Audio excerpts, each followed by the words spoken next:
Good morning, students. Uh, Today we are going to cover the rest of the chapter in a third video of further development. Development हम लोगों ने देखा कि अलग अलग लोगों के लिए कैसे डेवलपमेंट का मीनिंग अलग अलग होता है। हर के अनुसार जो डेवलपमेंट का जो वर्ड है वो हर के लिए डेवलपमेंट एक अलग परिभाषा हो सकती है और कई बार देखा गया है कि एक दो इंडिविजुअल के बीच में डेवलपमेंट कंट्राडिक्टरी भी हो जाती है। वही जो हमने एक किसान और एक लेबरर के बारे में पढ़ा था और बहुत सारे एग्जांपल हमने दिए थे। आज हम लोग देखेंगे कि डेवलपमेंट का मेजरमेंट हम लोग कैसे करते हैं। हर कोई का मेजरमेंट का अलग अलग तरीका होता है। शुरुआत से हम लोग डेवलपमेंट को मेजर इनकम के बेस पे किया करते थे। आज भी ऐसे इनकम का बेस मतलब मेजर करना कम नहीं हुआ है आज भी, पर कई अन्य पहलू भी जुड़ गए हैं। परंतु पहले इनकम बेस पे जो डेवलपमेंट होता था उसको समझने की कोशिश करेंगे। इनकम बेस पे जो ये होता था, मेजरमेंट होता था, उसका था कि पर कैपिटा इनकम से हम लोग मेजर करते थे। पर कैपिटा इनकम कैसे मेजर किया जाता था किसी भी देश का? The total income earned in a year for any specific area और for any specific country divided by the total population of the country. जैसे कि टोटल जो उस देश ने कितना पैसा अर्न किया है और उसको डिवाइड कर देना है देश का कितना पॉपुलेशन है उससे, यानी पर कैपिटा यानी पर पर्सन कितना उस देश का कमाई हुआ। और उसी से हम लोग डिसाइड करते थे कौन सा देश कितना विकसित है और कौन सा देश कितना मतलब विकासशील है और क्या है। वर्ल्ड बैंक उसके लिए हर साल डेटा निकालता है और उस डेटा के अनुसार जो हमारे बुक में जो दिया हुआ है 2017 का डेटा है, उस 2017 के डेटा में ये दिया हुआ है कि रिच कंट्रीज का जो वर्ल्ड बैंक के अनुसार जो पर कैपिटा इनकम के अनुसार था कि जो रिच कंट्री किनको कहा जाएगा, जो भी देश जिस भी कंट्री का 12,56 डॉलर पर ईयर पर पर्सन यदि ज़्यादा इनकम हो तो वो कंट्री, यानी जिसका पर कैपिटा इनकम 12,056 रुपया 12,056 रुपया नहीं डॉलर यदि पर कैपिटा इनकम हो तो वो या उससे ज़्यादा तो वो देश रिच कंट्री कहलाएगी। पुअर कंट्री कौन कहलाएगी? 2017 के अनुसार जिस भी कंट्री का पर कैपिटा इनकम 955 डॉलर या 955 डॉलर पर से कम या उसके बराबर हो तो वो पुअर कंट्री कहलाएगी। 2017 के डाटा के अनुसार हम लोग कहाँ थे? हमारे देश का उस समय क्या ये था per capita income 1,820 dollar per annum, यानी 1820 dollar per annum per capita income हम लोगों के देश का था। तो हम लोग लोअर मिडिल इनकम ग्रुप के कंट्रीज में आते हैं क्योंकि हमारे देश की पॉपुलेशन बहुत ज़्यादा है और हमारा देश ऐसे भी थर्ड वर्ल्ड कंट्री समझिए कि विकासशील देश है, डेवलपिंग कंट्री है, तो इसलिए हम लोग का जो पर कैपिटा इनकम है लगभग उसी कैटेगरी में है। यही चीज़ 2019 में आएंगे तो 2019 में भी कमोबेश स्थिति वही है, थोड़ा आंकड़ा बढ़ गया है। 2019 में जो पर कैपिटा इनकम जो इसमें 4 कैटेगरी में अलग अलग जो बांटा गया है। पहला है लो इनकम में जो इकोनॉमी है उनका पर कैपिटा इनकम 1,025 डॉलर यानी 1,025 डॉलर के बराबर या उससे कम होना चाहिए। फिर उसी तरह लोअर मिडिल इनकम इकोनॉमिक्स यानी हमारे देश के बारे का जिस कैटेगरी में हमारा देश आता है उसका 1,026 से लेकर 3,995 यानी 3,995 डॉलर के बीच का यदि पर कैपिटा इनकम हो तो वो लोअर मिडिल इनकम ग्रुप में आएगा। फिर अपर मिडिल इनकम ग्रुप होगा, उसमें उसका क्या होगा कि 3,996 से लेकर 12,375 डॉलर तक की जिनकी पर कैपिटा इनकम है वो अपर मिडिल इनकम ग्रुप में आएंगे। और वही फिर जो 12,376 से ऊपर हैं या उससे बराबर पर कैपिटा इनकम वाले देश हैं तो वो सब हायर इनकम ग्रुप में आएंगे। हमारा देश कहाँ 2019 के डाटा के अनुसार स्टैंड करता है हमारे देश की इनकम पर कैपिटा इनकम थी अभी 2019 के डाटा के अनुसार 2020 रुपया, जो अभी 2020 हम लोग का चल भी रहा है ईयर भी, तो 2020 जो डॉलर जो है वही हमारे देश की पर कैपिटा इनकम थी 2019 के डाटा के अनुसार, वर्ल्ड बैंक के अनुसार। पर इसमें दुविधाएं क्या हुई, इसको ही क्यों न मेजरमेंट के का जो फाइनल क्राइटेरिया नहीं माना गया, इसमें और भी क्या त्रुटियां आई।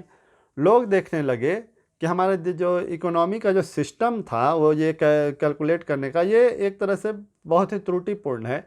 इसलिए बहुत ही मतलब इसमें बहुत सारे अनसर्टेनिटीज हैं। फर्स्ट ऑफ ऑल क्या है इसका एनोमोली क्या है कि हर हमारे देश में भी देखा गया कि हमारे 1% लोगों के पास, देश के 1% लोगों के पास देश की 50% से ज़्यादा आय है। रेस्ट 50% है वो बाकी 99% में 50% बटा हुआ है। तो उस 99% में जो 50% बटा हुआ है, तो इनकम का जो गैप है, जो असमानता है, वो बहुत ज़्यादा है। Difference in the per capita income जो रियल में यदि होना चाहिए, जैसे मैं यदि एक आम आदमी की जोड़ लें और एक यदि कहिए तो इन बड़े बड़े इंडस्ट्रियलिस्ट की जोड़ लें, तो बहुत ज़्यादा होती है।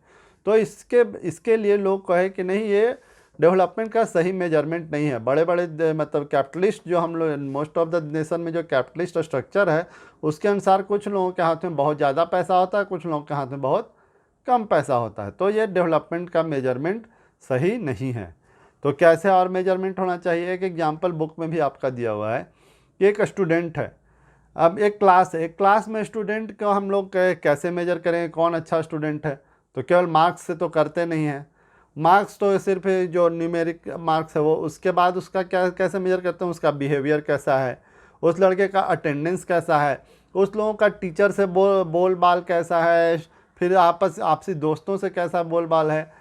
तो ये सब मेजर होता है। उसके बाद यदि उन सब में और यदि वो लड़का सक्सेस करता है, वो आगे बढ़ता है, भले ही वो थोड़ा सा नंबर कम भी लाए, तो वो लड़का अच्छे स्टूडेंट के रूप में जाना जाता है। तो उसी तरह इसमें भी हम लोगों ने डेवलपमेंट को मेजरमेंट को भी मतलब इसी तरह करना शुरू किया। हमने उसी में ये जो ऐड करना शुरू किया कि हमारा लिविंग स्टैंडर्ड कैसा है, स्वास्थ्य सुविधाएं कैसी है, हेल्थ कैसा है, वो सब चीज़ को हमने इसमें मेजरमेंट करना शुरू किया और हम लोगों ने इसका सही इनकम डाटा लेना शुरू किया। और आगे बढ़ने से पहले हमारे बुक में 2 और टेबल भी दिया हुआ, उसको भी थोड़ा देख लें। इसमें एक टेबल दिया हुआ एवरेज इनकम का, उसमें एक टेबल बना हुआ है, एक कंट्री ए है और एक कंट्री बी है। उसमें पूछा जाता है कि आप कंट्री ए में रहना चाहेंगे या कंट्री बी में। कंट्री ए वालों का क्या इनकम है? उसे 5 लोगों का लगभग इनकम दिया है। एक का 9500 है, एक का 10,500 रुपीज़ है, एक का 9,800 रुपीज़ है, एक का 10,000 है और एक का 10,200 रुपीज़ है। कंट्री बी है, एक मतलब इसमें 4 लोगों का 500 रुपीज़ है और एक 5वें आदमी का उसका 48,000 रुपीज़ है। तो यदि टोटल एवरेज किया जाए तो दोनों देश का जो पर कैपिटा इनकम होगा, हमारे फॉर्मूला के अनुसार से दोनों देश का इक्वल आया। कंट्री ए का जो पर कैपिटा इनकम होगा इक्वल टू कंट्री बी। क्यों? क्योंकि उनका लगभग जो सारा इनकम है टोटल करेंगे तो टोटल 50,000 उसमें भी आएगा, टोटल 50,000 इसमें भी आएगा। परंतु आप रहना किस देश में चाहेंगे? आप रहना किस देश में चाहेंगे? कंट्री ए में। क्यों? क्योंकि कंट्री ए में हम जान रहे हैं कि हमारी इनकम की सिक्योरिटी है। कम से कम यदि हम सबसे टॉप पे ना भी जाएं तो कम से कम अगले जो मेरे बगल में जो अगल बगल के जो लोग रहेंगे उनसे समकक्ष में तो रहेंगे। हमारी इतनी तो सिक्योरिटी रहेगी कि हमारा मतलब ये जो गैप है इनकम का, वो इनकम पैरिटी उतनी नहीं रहेगी जितनी कंट्री बी में है। तो मोस्ट ऑफ द लोग जो है वही पसंद करेंगे। फिर आगे हम लोग जो एक टेबल हम लोग देख रहे हैं, उसमें एक फ़ोटो दिया हुआ है, उसमें 4 चेयर बना हुआ है। 4 चेयर, एक देश ऐसा है मतलब एक देश की मतलब गरीब और जहाँ ना कोई गरीब है ना अमीर है, वहाँ है कि वो 4 चेयर है। 4 चेयर पे 5 लोग बराबर करके बैठे हुए हैं, जितना जो भी रिसोर्स है देश की रिसोर्स है उसको बराबर में बांट लिए हैं। दूसरा एक देश है, उसमें क्या है कि country with rich and poor, उसमें है कि 4 लोग 4 चेयर है, 4 चेयर पे एक खुद अकेला एक आदमी बैठा हुआ है और बाकी 2 चेयर पे 4 लोग शेयर कर रहे हैं। तो ये लोग क्या कर रहे हैं कि we made the chair but he took them, मतलब जो अमीर आदमी है, मतलब हमारे देश का रिसोर्स तो है लेकिन वो एक आदमी ज़्यादा उसका इस्तेमाल कर रहा है, और एक पहले एग्जाम्पल में क्या है कि देश का रिसोर्स जो है वो सारे आदमी इक्वली इस्तेमाल कर रहे हैं। अब आगे बढ़ेंगे हमारे जो अलग अलग क्राइटेरिया जो आ गए, जिसमें हम लोगों ने मेजरमेंट करना शुरू किया डेवलपमेंट का, मतलब इनकम के अलावा वो क्या क्या थे। 3-4 क्राइटेरिया हैं जो हम लोग बुक में दिया हुआ है। पहला था infant mortality rate. Infant mortality rate क्या होता है कि in every 1000 new born baby who could not complete their first birthday, that number is called infant mortality rate. जैसे कि हर 1000 में 1000 बच्चों में जितने बच्चे मर जाते हैं, मतलब 1 साल वो पूरा नहीं कर पाते हैं, वो IMR या इन्फेंट मोर्टेलिटी रेट कहलाता है। दूसरा हम लोग मतलब ये इसमें सबसे बड़ी क्या ये दिखा रहा है, इन्फेंट मोर्टेलिटी रेट से हम लोग क्या जानना चाह रहे हैं कि उस देश का या उस एरिया का हेल्थ सेक्टर कैसा है। हेल्थ सेक्टर यानी उसमें स्वास्थ्य सुविधाएं कैसी है। यदि स्वास्थ्य सुविधाएं उस देश की अच्छी होगी, उस एरिया की अच्छी, स्टेट की अच्छी होगी, तो हम लोग देखेंगे उसका इन्फेंट मोर्टेलिटी रेट ज़्यादा होगा। परंतु यदि स्वास्थ्य सुविधाएं अच्छी नहीं होगी और वहाँ पे मतलब लोगों का नेटल केयर या कोई भी और भी अन्य सुविधाएं अच्छी नहीं होगी, तो वहाँ इन्फेंट मोर्टेलिटी रेट मतलब स्वास्थ्य सुविधाएं अच्छी होगी तो इन्फेंट मोर्टेलिटी रेट कम होगा, और यदि ख़राब होगी तो वहाँ इन्फेंट मोर्टेलिटी रेट ज़्यादा होगी। तो उसके अलावा इसमें एक सबसे बड़ा, इसमें एक और भी क्या है, इसमें जो डिस्पैरिटी दिखा रहा है ये इन्फेंट मोर्टेलिटी रेट, हमारे देश के ही 3 स्टेट का एक टेबल लिया गया है। उसमें क्या है, 3 स्टेट का एग्जाम्पल जो है उसमें एक हरियाणा है, केरल है, बिहार है। हरियाणा, केरल और बिहार तीनों का क्या दिखाया है कि तीनों का जो सबसे ज़्यादा इसमें पर कैपिटा इनकम किसका है, हरियाणा का। उसका 1,80,174 रुपये है। 15-16 का डाटा है ये। 15-16 में 1,80,174 रुपये सबसे ज़्यादा उसका है। सेकंड में है केरला का 1,63,475 रुपये उसका पर कैपिटा इनकम है। और थर्ड में हमारे राज्य बिहार का है 34,409, 34,409 रुपया पर ईयर हम लोग का पर कैपिटा इनकम है। इन्फेंट मोर्टेलिटी रेट में हम आते हैं, यहाँ के अनुसार तो सबसे डेवलप्ड स्टेट कौन होना चाहिए, हरियाणा। पर जब इन्फेंट मोर्टेलिटी रेट में आते हैं तो देखिए कौन आगे है। वहाँ हरियाणा में इन्फेंट मोर्टेलिटी रेट कितना है, 30 है, केरल में 10 है और बिहार में 35 है।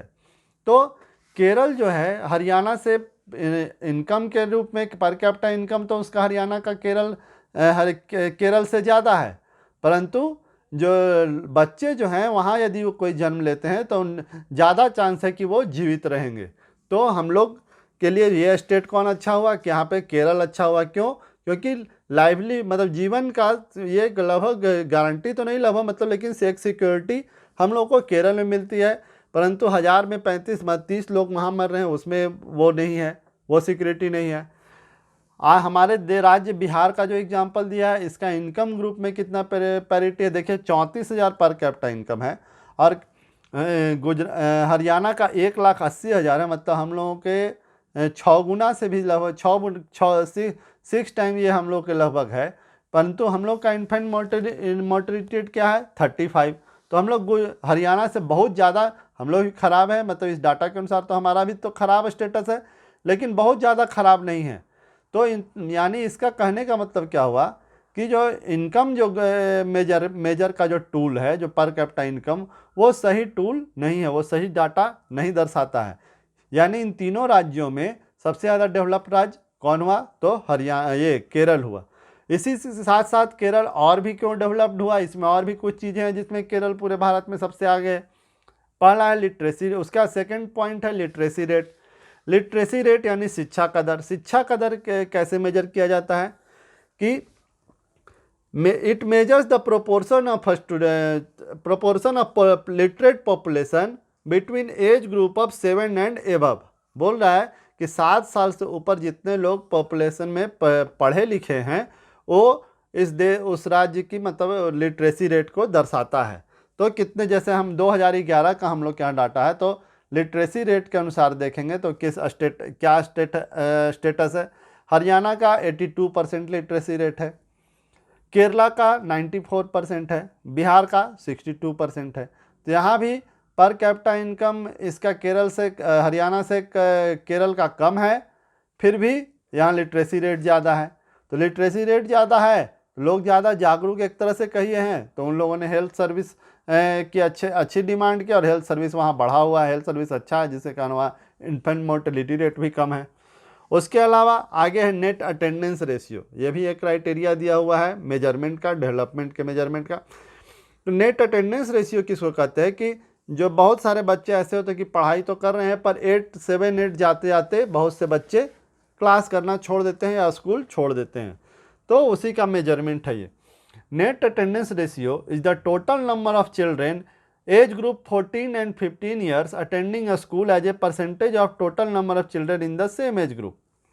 बोल रहा है कि टोटल नंबर ऑफ चिल्ड्रेन जो 14 से 15 साल की उम्र के हैं, वो कितना स्टडी कर रहे हैं, कितना स्कूल मतलब जा रहे हैं, उसका ये रेशियो निकालता है किसके रिस्पेक्ट में, टोटल जो एरिया का पॉपुलेशन है। यानी कुछ वैसे भी बच्चे होंगे जो छोड़ दिए पढ़ाई, उनके रिस्पेक्ट में हमारे एरिया का कितना पॉपुलेशन है, उसी से ये नेट अटेंडेंस रेशियो निकलता है। तो नेट अटेंडेंस रेशियो में 2013-14 का डाटा है, उसमें भी देखिएगा तो केरल का सबसे ज़्यादा है। केरल में 83% लोग हैं जो मतलब 14 से 15 साल की उम्र के बाद भी पढ़ाई करते रहते हैं। हरियाणा में देखेंगे तो 61% है, और बिहार में देखेंगे तो 43% है। ये डाटा पुराना है, हो सके अभी और नया कुछ और भी मतलब बदलाव भी आया होगा डाटा में, और इस डाटा को जो नया डाटा है मैं आपको आपके यूट्यूब वीडियो के जो अबाउट मी में रहेगा उसमें हम डालने की कोशिश भी करेंगे। अब देखिए आगे बढ़ते हैं, तो ये सबसे पता चलता है कि सिर्फ इनकम ही ज़्यादा होना किसी राज्य या किसी देश के डेवलपमेंट का बहुत अच्छा द्योतक नहीं है। ऐसे के ये उस देश में और भी क्या क्या चीज़, उसके हेल्थ सेक्टर को भी अच्छा होना पड़ेगा, उसके शिक्षा मतलब एजुकेशन सेक्टर को भी अच्छा होना पड़ेगा, फिर लोग जो आगे पढ़ाई लिखाई में आगे कितना कंटिन्यू करते हैं उसका भी ध्यान रखना होगा। वहाँ और भी जो स्टेट के रिसोर्सेज है उसका क्या इस्तेमाल सब हो रहा है वो देखना पड़ेगा। इनकम जो है कितने तो इवनली डिस्ट्रीब्यूटेड है उसके बारे में भी देखना पड़ेगा। ये नहीं कि मतलब एक स्टेट है जैसे महाराष्ट्र या कोई बहुत अमीर राज्य है तो वहाँ 1-2 इंडस्ट्रिस्ट हैं, बिलियनर्स हैं, बाकी सब लोग मतलब उनका इनकम उतना अच्छा ना हो, तो वो भी एक प्रॉब्लम की बात है। तो इनकम पैरिटी भी एक ज़रूरी मेजरमेंट होती है देश किसी भी कंट्री के डेवलपमेंट के मेजरमेंट के लिए। अब आगे बढ़ते हैं। आगे में हम लोग देख रहे हैं कि इसमें पब्लिक फैसिलिटीज़ के बारे में दिया गया। पब्लिक फैसिलिटीज़ जिस देश का जिस स्टेट का अच्छा होगा वो देश ज़्यादा वो स्टेट ज़्यादा डेवलप्ड होगा। तो पब्लिक फैसिलिटीज़ में क्या होगा, पहला इसमें एक थोड़ा सा एक शॉर्ट में एक लाइन दिया हुआ है आपके बुक में, money in your pocket can not buy all the goods and services that you may need to live well. बोल रहा है कि आपके पास पॉकेट में जो पैसा है इसका मतलब ये नहीं कि आप सारी चीज़ें खरीद सकते हैं। आपके जीवन यापन के लिए जो सबसे ज़रूरी चीज़ है वो सब आप पैसे से ही नहीं खरीद सकते हैं। इसका कहने का मतलब क्या है कि आप मान लिया एक स्टेट के बहुत बड़े पैसे वाले हैं, बहुत अमीर हैं, लेकिन आपके आसपास यदि स्टेट की तरफ से सुविधाएं नहीं है, साफ़ सफाई नहीं है, तो यदि कोई बीमारी फैलती है तो आप भी उतने ससेप्टिबल हैं उस बीमारी से ग्रसित होने के, मतलब उससे ये होने के बीमार होने के जितना एक गरीब आदमी। क्यों? क्योंकि गंदगी आप अपने घर को साफ रख सकते हैं, अपने घर को सुंदर बना सकते हैं, अपने घर में बड़े बड़े अप्लायंसेज लगा सकते हैं, पर अगल बगल फिर तो आपको उसी एरिया में जाना है। उसी तरह एजुकेशन, यदि आपके स्टेट में आप बहुत अच्छे स्कूल में पढ़ रहे हैं, बड़े अच्छे स्कूल में पढ़ रहे हैं, लेकिन यदि पूरे ओवरऑल पूरे स्टेट का यदि एजुकेशन स्तर नहीं सुधरेगा, लिटरेसी रेट नहीं सुधरेगा, तो वहाँ के लोगों की भी जो एजुकेशन का स्तर तो डाउन होगा ही होगा, वहाँ के लोगों की भी मानसिकता मतलब मेंटल डेवलपमेंट नहीं होगा। मेंटल डेवलपमेंट नहीं होगा तो क्या होगा, हम लोग अपने लिए सही मतलब डेमोक्रेटिक प्रोसेस से जो हम लोग इलेक्शन करते हैं वो हम अच्छा नहीं कर पाएंगे। अच्छा नहीं कर पाएंगे तो फिर क्या होगा, हम लोगों के लिए सही सरकार नहीं चुन पाएंगे। सही सरकार नहीं चुनेंगे तो क्या होगा, देश का स्टेट का डेवलपमेंट नहीं होगा। उसी तो इसमें 2-4 और भी कुछ एग्जाम्पल दिए हैं, वो मैं पढ़ता हूँ। Money can not by U A pollution free environment. जब आप तो रहेंगे तो उसी स्टेट में, यदि आपके पास खूब पैसा है पर आस पास गरीबी है, आस पास लोग सरकार जो है मतलब उतना ध्यान नहीं दे रही है, तो जो पेड़ पौधे लगाने की ज़रूरत है या फॉसिल फ्यूल से हटकर रिन्यूएबल एनर्जी सोर्स की ओर जाने की ज़रूरत है, वो आपको एक गरीब मतलब राज्य में नहीं मिलेगा, भले ही आप कितने, क्योंकि आपको तो उसी इन्वायरमेंट में रहना है। जो एक और चीज़ क्या है, यदि गरीबी है, अशिक्षा है, तो वहाँ अनएडल्ट्रेटेड दवा भी मिलेगी। आप ऐसा तो नहीं है कि दवा लेने के लिए यदि आप बिहार में रह रहे हैं तो केरल चले जाएंगे, ऐसा तो आप नहीं कर सकते हैं, लेना तो पड़ेगा यहीं। यदि दवा ख़राब भी मिल रहा है, जो भी जैसा मिल रहा है, आपको यहीं के दुकानों से लेना पड़ेगा। फिर उसी तरह आगे जा रहा है कि बोल रहा है कि unless you can not afford to shift to a community that already has all this things. यदि ऐसे कम्युनिटी में आप शिफ्ट नहीं कर सकते हैं जहाँ पे ये सारा चीज़ अवेलेबल हो, आपके पैसे का कोई ज़्यादा मतलब नहीं है। यानी आप यदि केरल में हैं, आप पैसे वाले हैं, तब आपका डेवलपमेंट ज़रूर होगा, और आप हो सके तो आप उस वहाँ के सबसे अच्छे ढंग से, हो सके वहाँ के आम लोगों से और ज़्यादा अच्छे ढंग से रह सकेंगे, और आपका भी हर मतलब। लेकिन वही चीज़ यदि ऐसे स्टेट में रहेंगे जहाँ सार बेसिक सुविधाएं नहीं हैं, तो आप अगल बगल के बीमारियों से, अगल बगल के कमियों से आप भी डायरेक्टली और इनडायरेक्टली अफेक्टेड होंगे। सेकंड क्या दिया हुआ है, money may also not be able to protect you from infectious disease. मतलब जो इन्फेक्शियस डिजीज है, जो एक दूसरे से छूने से या खांसने से या किसी भी तरह फैलता है, उससे भी आपको पास कितना भी पैसा हो, आप बच नहीं सकते हैं unless the whole of your community takes preventive steps. ये आजकल के रूप में के लिए भी बहुत खास चीज़ है। आजकल जो कोरोना का जो ये चल रहा है, स्केयर चल रहा है, लॉकडाउन चल रहा है, उसमें हम लोग देखेंगे कि जो इन्फेक्शियस डिजीज, आप कितने भी अमीर रहें, यदि आपके अगल बगल के लोग यदि उसको प्रिवेंशन के लिए काम नहीं करेंगे, तो आप उस बीमारी से नहीं बच सकते हैं। आपके अगल बगल वाले लोग यदि उसके लिए मतलब साफ़ सफाई ना रखेंगे, आपके अगल बगल वाले लोग यदि अपने आप को लॉकडाउन में ना रखेंगे, वो लोग इधर उधर घूमते रहेंगे, तो आप कितना भी चाहेंगे, सब्जी लाने ही गए, थोड़ा सा इन्फेक्शन हो सकता है। यदि उनसे आप रास्ते से ही गुजर के, हो सके किसी को रहेगा, वो आपको इन्फेक्शन करा सकता है। तो ये बोल रहा है, यही चीज़ बता रहा है कि सिर्फ पैसे से ही हम लोग बीमारी से नहीं बच सकते हैं। उस पैसे के साथ साथ क्या चाहिए कि उस सोसाइटी में भी वो डेवलपमेंट हो। सिर्फ मतलब सोसाइटी यदि डेवलप नहीं होगा तो आपके पैसे का कोई ज़्यादा महत्व नहीं रह जाता है। वो हमने हरियाणा और केरल के केस में देखा कि पैसा हरियाणा के पास ज़्यादा है, परंतु केरल के पास पर कैपिटा इनकम तो ज़्यादा है, साथ साथ उसमें मतलब कम है, लेकिन वहाँ लिटरेसी रेट ज़्यादा है, वहाँ मोर्टलिटी रेट कम है। तो इससे क्या, वहाँ अटेंडेंस रेट जो है, वो नेट अटेंडेंस रेट है, वो अन्य स्टेट से अच्छा है। तो उससे क्या हुआ कि वो स्टेट ज़्यादा डेवलप होगा, वो स्टेट में लोग ज़्यादा खुशहाल होंगे, वहाँ गरीबी अमीरी के बीच में पैरिटी कम रहेगी जितना अन्य स्टेट्स में रहेंगे। तो पब्लिक फैसिलिटी सरकार को क्या करनी चाहिए कि मतलब ये जो समस्याएं आ रही है वो सब कैसे दूर हो। तो सरकार को पब्लिक एम्यूनिटी जो है वो अच्छी देनी चाहिए, एजुकेशन अच्छी देनी चाहिए, स्वास्थ्य सेवाएं अच्छी देनी चाहिए, हेल्थ सर्विसेज अच्छी देनी चाहिए। उसके अलावा साफ़ सफाई, पोल्यूशन से बचाव के लिए भी फॉसिल फ्यूल का उपयोग जो है कम से कम, धीरे धीरे मतलब हो सके उसको सीधे हटाना ही चाहिए। रिन्यूएबल एनर्जी पे ज़्यादा हम लोगों को ध्यान देना चाहिए। उसके अलावा हम लोग और भी कई चीज़ें हैं, जैसे कि मिड डे मील जो स्कीम सरकार चलाती है, तो मिड डे मील स्कीम खास करके ये इसी के लिए है कि जिससे पूरे समाज का एक साथ, जो गरीब आदमी भी हैं, कम से कम उनका भी डेवलपमेंट, मतलब यदि पूरा पोषण वो 3 टाइम का कम से कम नहीं कर पा रहे हैं, तो कम से कम 1 टाइम का जो पोषण हो उनको अच्छे से मिले, उनका जो हेल्थ के लिए 1 टाइम का जो खाना हो वो इस लायक रहे कि वो लोग डेवलप कर सके, अपने बॉडी को डेवलप कर सके। तो इसलिए मिड डे मील में सरकार ने कई स्कीम लाए हैं, जैसे एग के बांटने की का सिस्टम शुरू किया। मिड डे मील में भी एक संतुलित आहार दिया जाता है कि कम से कम 1 टाइम बच्चा, गरीब का ही बच्चा अनाज कम से कम ढंग से खाए, उसका असर। ये सब जो स्कीम है मिड डे मील या आंगनवाड़ी के द्वारा बहुत सारी स्कीम चलाई जाती है, नियोनेटल फैसिलिटी दी जाती है, जो गर्भवती महिलाएं होती हैं उनको दवा पहले भी दी जाती है, बच्चे के जन्म के बाद भी कुछ दवाएं फ्री जो दी जाती है।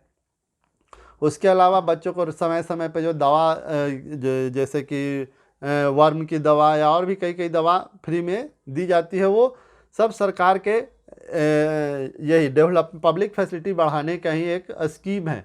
और ये सब सरकार इसलिए नहीं करती है कि उसको आज के लिए वोट चाहिए। सरकार की फैसिलिटी पब्लिक फैसिलिटी बढ़ाने से क्या होगा, ये अगले 20 साल अगले 25 साल के लिए देश के लिए बहुत फ़ायदेमंद या कहिए कि प्रॉफिटेबल होगा। इसका मैं एक मतलब छोटा सा एक बताऊंगा कि अगर हम लोगों के गरीब लोग को भी मतलब एक संतुलित आहार का एक टाइम का फिक्स हो जाएगा कि हाँ एक टाइम तो कम से कम खाएंगे, तो जो लोग उसके चलते क्या हो रहा है, लोग ज़्यादा से ज़्यादा स्कूलों में बच्चों को भेज रहे हैं। लोग कह सकते हैं कि बच्चे पढ़ने नहीं आते हैं, खाते हैं निकल लेते हैं, लेकिन कम से कम सुबह से उतना देर तो पढ़ने आते हैं। जो माँ बाप उस बच्चे के खाने के लिए चिंता करते थे तो वो कम से कम वो निश्चिंत है कि हाँ दिन भर वो बच्चा मेरा पढ़ेगा। आंगनवाड़ी में भी डे केयर फैसिलिटी दी जाती है। उससे क्या होगा कि जो महिलाएं सुबह से शाम मतलब घर के काम में ही बिजी मतलब बच्चों के संभालने में लगती रहती थी, तो वो महिलाएं भी बाहर जाके कमा खा सकती हैं। तो बाहर मतलब बाहर दिन भर बाहर काम करेंगी, वह शाम में आएंगी आंगनवाड़ी से बच्चों को ले लेंगी। बच्चे वहाँ नहीं, वहाँ भी उनको खान पान का दवा का अनाज का ये सब का मतलब 2 दिन भर के खाने का की भी व्यवस्था रहती है। इससे क्या होगा, अगले 10 साल में क्या होगा इसका असर कि पहला ये महिलाएं सेल्फ डिपेंडेंट बनेगी। दूसरे ये बच्चे जो हैं जो अपने माँ बाप के यदि जॉब जो है अनसर्टेन रहा या गरीबी भी रही तो कम से कम ये लोग हेल्दी होंगे। इतने भी तो नहीं, बहुत ज़्यादा हेल्दी भी ना हो पाए, लेकिन कम से कम शहर के जो काउंटर पार्ट हैं, जो अमीर लोग हैं, अमीर को लोग के बच्चे हैं, उनसे कुछ तो इनकी मतलब इनका भी स्टेटस कुछ ऐसा नहीं होगा कि बहुत जल्दी बीमार होंगे। और यदि ये ज़्यादा बीमार ना होंगे तो देश को क्या होगा, हेल्थ सेक्टर में हॉस्पिटल ये सब का जो खर्च होगा वो बढ़े मतलब कमेगा।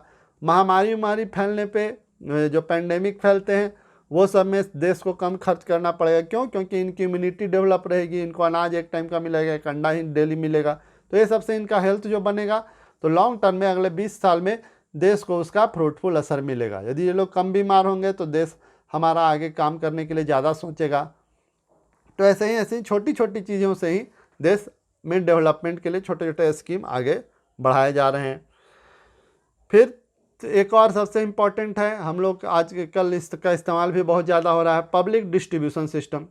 सरकार गरीबों को 1 रुपये 2 रुपये में पर किलो के रेट से अनाज उपलब्ध कराती है, इसलिए कि कम से कम जो एक फूड सिक्योरिटी बिल भी आया है कि कोई भी देश का, हमारे देश में आज खाद्यान्न का मतलब ये फूड प्रोडक्शन का ये स्टेटस है कि ग्रेन प्रोडक्शन जो है मतलब इतना है कि हम लोगों की ज़रूरत से ज़्यादा हम लोग उत्पादन कर रहे हैं, हम लोग प्रोडक्शन कर रहे हैं और उसको एक्सपोर्ट भी कर रहे हैं।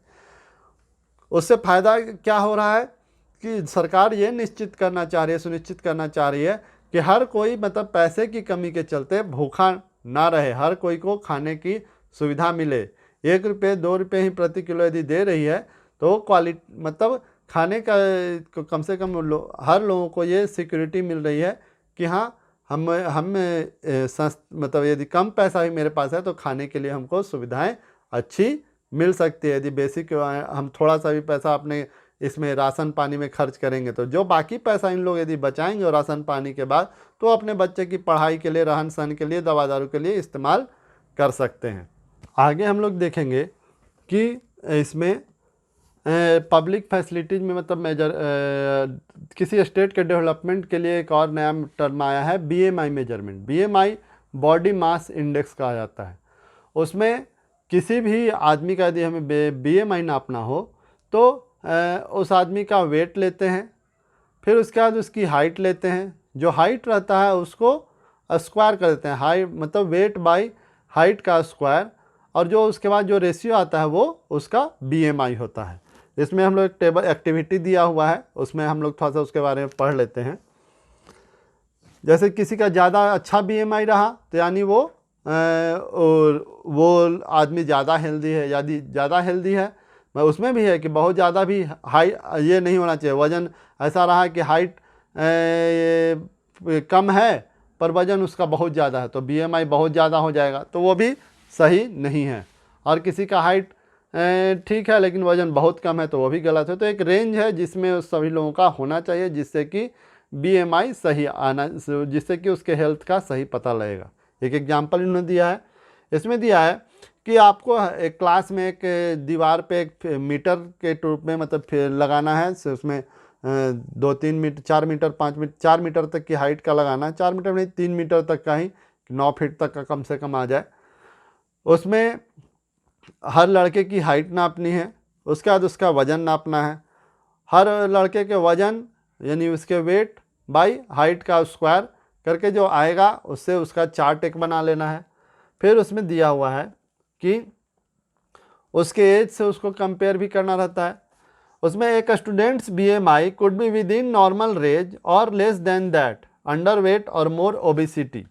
मतलब 3 जो हो सकता है, नॉर्मल, अंडर वेट या ओबिसिटी, मतलब मोटा है, नॉर्मल है, कम वजन का है, या ओबीस है यानी मोटा है। फिर क्या है, हाँ, for example if a girl student is 14 years and 8 months old and the BMI is 15.2, it says undernourished. यदि उसका BMI 15.2 है तो वो अंडर नरिश्ड है। उसी तरह यदि एक लड़का जो है 15 साल का है और उसका BMI जो है 28 है तो वो ओवरवेट है। तो BMI क्या होना चाहिए, BMI कम से कम मतलब 15-28 से मतलब 20-22 के आसपास BMI होना चाहिए, जिससे कि आप हेल्दी मतलब कहला सकते हैं। और यदि आपको अंडर नरिश्ड हैं तो आपको ज़्यादा से ज़्यादा ये हेल्दी डाइट लेना चाहिए, और यदि आप ओबीस हैं तो आपको एक्सरसाइज करनी चाहिए, क्योंकि BMI आपके लॉन्ग टर्म हेल्थ को भी मेजर एक तरह से करता है। यदि आप अभी से ही ओबीस हैं तो फ्यूचर में आपको कई कॉम्प्लिकेशंस भी हार्ट की या थायराइड की ये सब की प्रॉब्लम आएगी। यदि आप अंडर नरिश्ड हैं तो आपको बहुत सारी कमजोरी आपको होनी शुरू हो जाएगी 35 के एज के पार होने के बाद। आगे फिर हम लोग पढ़ते हैं एक और चीज़ बताया कि ह्यूमन डेवलपमेंट इंडेक्स को भी इन्होंने एक नया तरीका निकाला है किसी भी देश के डेवलपमेंट का, उसके बारे में पढ़ेंगे। Once it is realized that even though the level of income is important, yet it is an inadequate measure of the level of the development, we begin to think of other criterion. There could be a long list of such criterion, then it would not be so useful. बोल रहा है कि हम लोगों ने जब realise किया कि इनकम एक पर्टिकुलर क्राइटेरिया होना सही नहीं है, ये सही डाटा नहीं देता है, वो इनकम पैरिटी के चलते या बहुत ज़्यादा जो अमीर और गरीब के बीच में खाई है वो सही मतलब डाटा नहीं दे सकता है, तो हम लोगों ने कई अन्य क्राइटेरिया खोजने शुरू किए। लिस्ट तो बहुत लंबा हो सकता है, हर क्षेत्र का हर एरिया के अनुसार उसमें कमी हो सकती है, उस हर चीज़ को हम ऐड करेंगे तो सही एक्यूरेट डाटा तो हम नहीं बना सकेंगे। तो इसलिए कुछ जो प्राइम फैक्टर्स हैं उसको हम लोगों ने ऐड करना शुरू किया।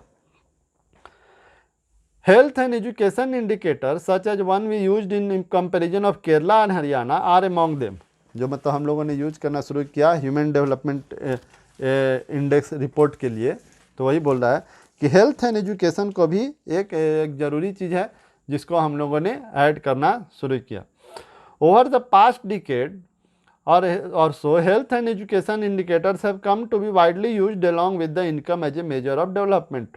बोल रहा है कि आगे आने वाले मतलब पिछले 10 सालों में हेल्थ एंड एजुकेशन को भी इस चीज़ में ऐड किया गया किसी देश के डेवलपमेंट को मेजर करने के लिए, जिसके बाद जो इन चीज़ों को ऐड करने के बाद जो डाटा आया उसी को हम लोग कहते हैं ह्यूमन डेवलपमेंट रिपोर्ट।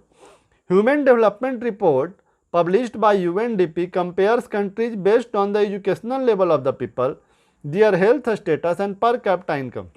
इसमें तीनों चीज़ डाल रहा है, पर कैपिटा इनकम डाल रहा है जो हम लोग शुरू से इस्तेमाल करते थे, फिर उनका एजुकेशन लेवल कहाँ तक लोगों के बीच में पढ़ाई है, थर्ड क्या है कि उनका ये क्या है मतलब लाइफ एक्सपेक्टेंसी यानी उसका हेल्थ का क्या सिचुएशन है उसके बारे में भी इसमें ऐड करता है। उसके बगल में हम लोगों के पास एक टेबल दिया हुआ है, उसमें हम लोग देखें बहुत सारे देश का दिया हुआ है। एग्जाम्पल ये 2017 का टेबल है, उसमें देखेंगे तो देखिए श्रीलंका का एग्जाम्पल इसमें दिया हुआ है।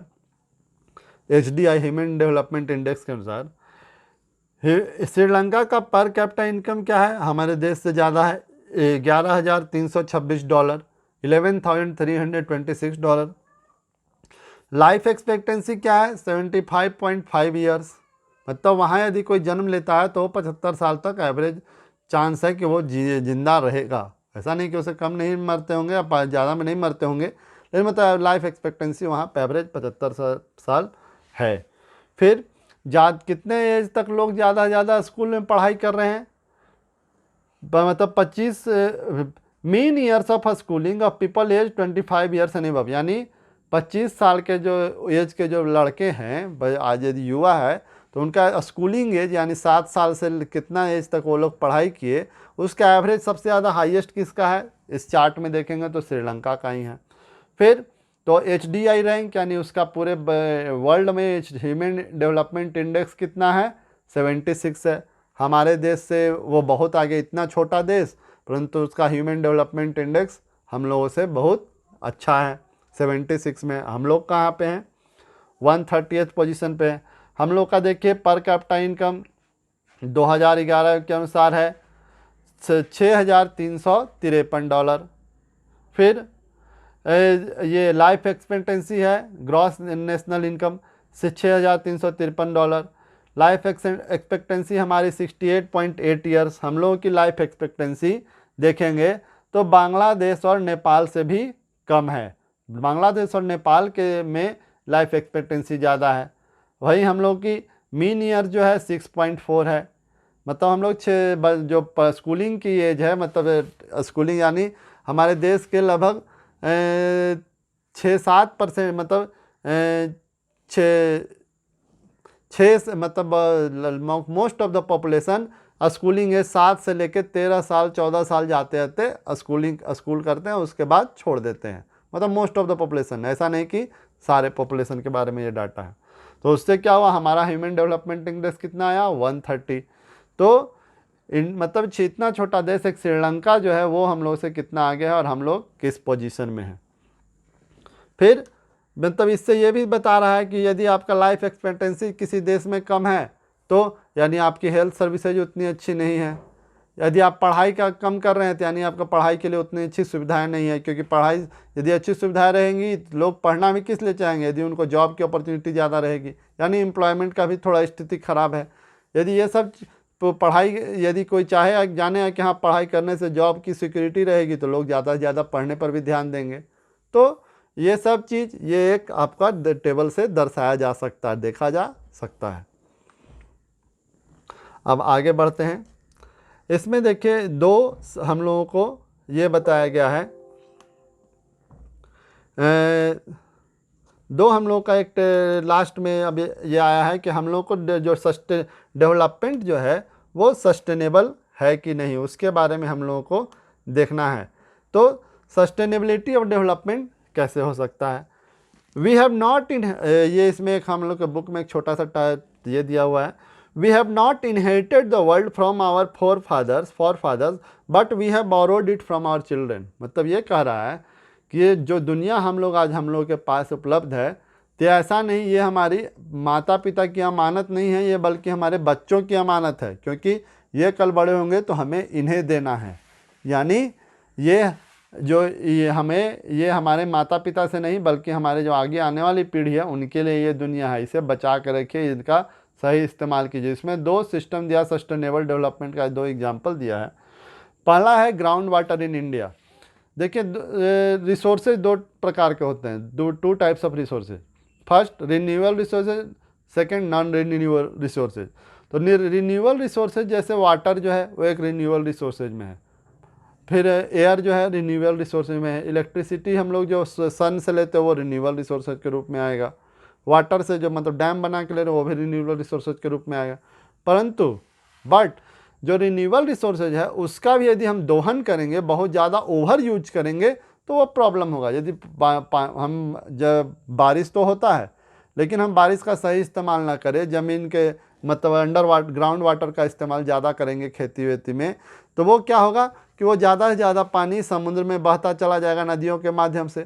तो यदि वो ज़्यादा बहेगा, यदि रेट जो हम लोग का रिचार्ज होने का, वाटर लेवल का रिचार्ज होने का रेट हमारे यूजेज से कम रहेगा तो क्या होगा, धीरे धीरे हमारा वाटर लेवल भी बहुत ज़्यादा नीचे गिरता चला जाएगा। आजकल गर्मियों में हम लोग फेस भी करते हैं। तो इसका सबसे बड़ा कारण क्या है, क्योंकि हम लोग ग्राउंड वाटर का ज़्यादा इस्तेमाल कर रहे हैं, रेन वाटर का इस्तेमाल कम कर रहे हैं। रेन वाटर को कंटेन नहीं कर पा रहे हैं, उसको स्टोर नहीं कर पा रहे हैं। ऐसे हाल के दिनों में सरकार ने बहुत सारी मतलब ग्राउंड वाटर को रिचार्ज करने के लिए वाटर हार्वेस्टिंग की परियोजनाएं भी चलाई है, कई लोगों को उन्होंने मतलब कंपलसरी भी किया है, तो एक अच्छी पहल है। तो इसी में एक दे रहा है एग्जाम्पल है कि recent evidence suggest that the ground water is under serious threat of over use in many parts of the country. बोल रहा है कि ग्राउंड वाटर जो है देश के कई हिस्सों में बहुत ज़्यादा इस्तेमाल होने लगा है। इसका खास करके कहाँ, पंजाब और वेस्टर्न यूपी में, जहाँ खेती बहुत ज़्यादा होती है। In last 25 years, in next 25 years यदि जिस तरह हम लोग ग्राउंड वाटर का इस्तेमाल अभी कर रहे हैं, सस्टेनेबल रूप से नहीं कर रहे हैं, ओवर यूज कर रहे हैं, तो क्या हुआ कि देश के पूरे देश में ग्राउंड वाटर की का लेवल बहुत नीचे चला जाएगा। इसका एग्जांपल आपको एक अमेरिका का भी देता हूँ। कैलिफोर्निया जो पूरी तरह से खेती पर डिपेंडेंट रीजन है, मतलब वहाँ टेक्नोलॉजी भी तो है, लेकिन कैलिफोर्निया रीजन में खेती भी बहुत ज़्यादा होती है, बड़े बड़े एग्रीकल्चरिस्ट वहाँ खेती करते हैं। वहाँ वाटर लेवल इतना डाउन हो गया कि हज़ार मीटर तक लोग बोरिंग कर रहे हैं, जिससे तब उन लोगों को पानी मिलता है। क्यों? क्योंकि वहाँ पूरी तरह कनाल सिस्टम पे लोग डिपेंडेंट ज़्यादा नहीं है, ज़्यादा सब ये ग्राउंड वाटर पे ही डिपेंडेंट है। और इसका असर क्या हुआ, आज के दिनों में वहाँ बहुत ज़्यादा सुखाड़ हो रहा है, वहाँ खेती लगभग मतलब बर्बाद होती जा रही है, डिस्ट्रॉय हो गई है। 50% खेती होनी वहाँ बंद हो गई है। क्यों? क्योंकि ग्राउंड वाटर सूख गया है। उसी तरह ये दे रहा है हम लोगों का एक वाइल्ड एक्सप्लोरेशन का, आपको एक फ़ोटो दिख रहा होगा, उसमें देखिए एग्जॉस्टन ऑफ नेचुरल रिसोर्सेज। इसमें बोल रहा है for example crude oil that we extract from the earth is a non renewable resources, however we may find a source of that we did not know of earlier exploration are being undertaken all the time. बोल रहा है कि crude oil भी जो है, हम लोग जो फॉसिल फ्यूल के रूप में जो तेल इस्तेमाल करते हैं, वो अभी लिमिटेड सोर्स है, हो सके, लेकिन अभी भी ऐसा भी हो सकता है कि नया एक्सप्लोरेशन होते जा रहा है, मिलते जा रहा है, लेकिन इसका भी ओवर यूज करने से क्या होगा, इसका भी फ्यूचर 50 अगले 50 ईयर 60 ईयर्स में मतलब ये होने वाला है, ख़त्म ही होने वाला है। और उसके साथ साथ क्या हो रहा है कि ये ओवर यूज होगा तो पोल्यूशन ज़्यादा फैल रहा है, पोल्यूशन ज़्यादा फैल रहा है तो हमारे इन्वायरमेंट के लिए भी हेल्दी नहीं है। हमारा ये ग्रीन हाउस इफेक्ट से हमारे अर्थ का टेम्परेचर हर साल 0.1 डिग्री 0.2 डिग्री ऐसे करके बढ़ जा रहा है। हमारी जो आइस सीट है, मतलब जो अंटार्कटिका, ग्रीनलैंड, ये सब में वहाँ आइस बनना कम रहा है, बन कम रहा है, आइस का लेयर कम बन रहा है। उसी तरह हमारे हिमालय के बहुत सारे ग्लेशियर हैं ऐसे जो लगभग मतलब सूखते जा रहे हैं, मतलब उसमें ग्लेशियर से पानी नहीं आ रहा है, ग्लेशियर धीरे धीरे सिमटता जा रहा है। तो ये सब चीज़ हम लोगों को डेवलपमेंट करना भी है, तो सस्टेनेबल डेवलपमेंट करना है। ऐसा नहीं कि हम जो भी रिसोर्स हमारे पास अवेलेबल हो उसका दोहन पूरी तरह से नहीं करना है, उसका ऐसा ही यूज करना है जिससे कि आगे आने वाली पीढ़ी के लिए हम लोग पानी, ईंधन, ये सब की व्यवस्था रखें, उसके लिए प्लेनेट को बचा के रखें, उसके लिए सिस्टम को बचा के रखें, उसके लिए हेल्थ उनका अच्छा करें, उसके लिए एजुकेशन की फैसिलिटी अच्छी करें कि आगे आने वाली पीढ़ी हमें धन्यवाद दे। ऐसा ना हो कि हम उनके लिए कुछ छोड़ के ना जाएं और पूरे सिस्टम को बर्बाद करके जाएं। इसके साथ ये चैप्टर ख़त्म होता है। आप लोगों को इससे कैसा लगा बताइएगा, और यदि कुछ इसमें सवाल हैं तो आप पूछिएगा। जैसा सवाल जवाब भी है, क्वेश्चन आंसर भी है, तो वो आगे कभी एक वीडियो बनाऊंगा, उसमें सारे क्वेश्चन आंसर और कुछ प्रीवियस से इसके क्वेश्चन भी इसमें आंसर भी डाल दूंगा। धन्यवाद।